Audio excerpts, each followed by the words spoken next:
Cikampek, Tasikmalaya, hati tenang, ibadah dijaga.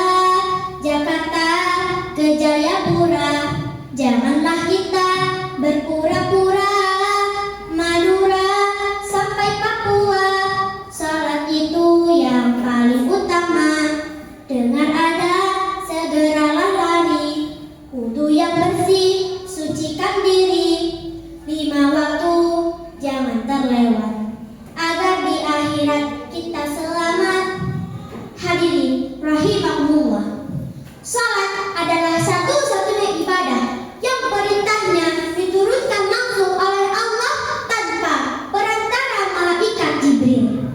Ini menandakan bahwa salat adalah urusan yang sangat vital, sangat mendesak, dan tidak boleh ditawar-tawar.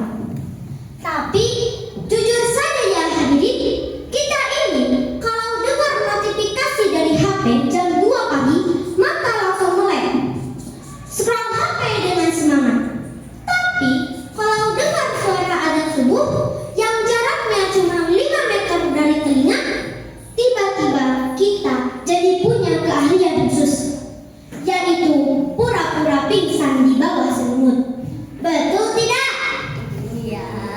Belum lagi sholat, kadang kita sholatnya kilat banget, lebih cepat dari pakai download 5G. Takbiratul ihram jam 12 tepat, salamnya jam 12 lebih 1 detik. Itu sholat atau balapan lari sih? Belum lagi sujudnya lama. Ternyata bukannya berdoa, malah ketiduran gara-gara ngantuk nonton bola semalaman. Ada yang seperti itu? Astagfirullahaladzim. Saya ingatkan kembali lewat lagu yang tadi. Jakarta ke Jayapura, janganlah kita berpura-pura. Madura sampai Papua, sholat itu yang paling utama.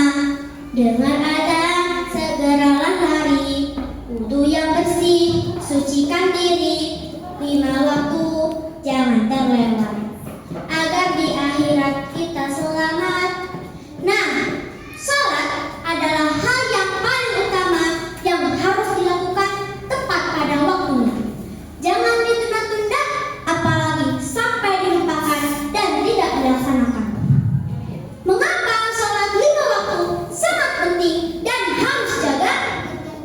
Salah satu alasannya adalah karena sholat merupakan identitas seorang muslim yang membedakannya dengan non-muslim. Pernahkah kita bertanya-tanya, di tengah miliaran manusia yang berkumpul di padang mahsyar nanti, dari zaman Nabi Adam hingga manusia terakhir, bagaimana caranya Rasulullah mengenali kita sebagai umatnya? Padahal beliau tidak pernah bertemu langsung dengan kita di dunia. Jawabannya terletak pada bekal wudu dan salat kita.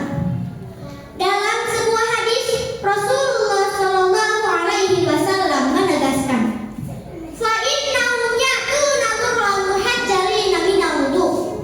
Sesungguhnya umatku akan datang pada hari kiamat dengan wajah, tangan, dan kaki yang bersinar bekas air wudu mereka. Inilah identitas kita yang sesungguhnya. Salat bukan hanya kewajiban, melainkan cara kita menjemput tanda pengenal dari langit.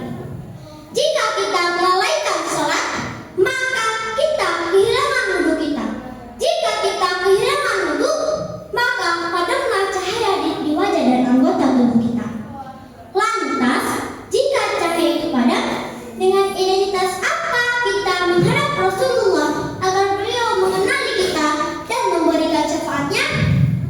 Maka jangan biarkan identitas cahaya itu hilang hanya karena kita terlalu sibuk mengejar dunia yang fana. Hadirin yang saya hormati, sebelum saya mengakhiri pidato ini, saya ingatkan kembali.